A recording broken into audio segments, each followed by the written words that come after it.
Many new pictures of Yağmur Yüksel have been shared on social media.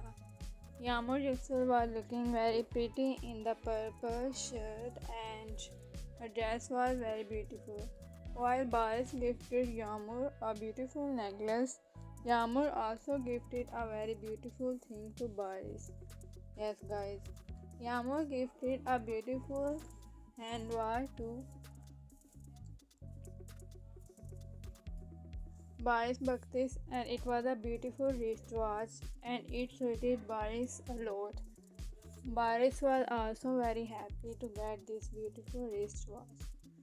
So Yağmur gifted Baris Baktas a very beautiful wristwatch and Baris was also very happy to get this and he was overjoyed.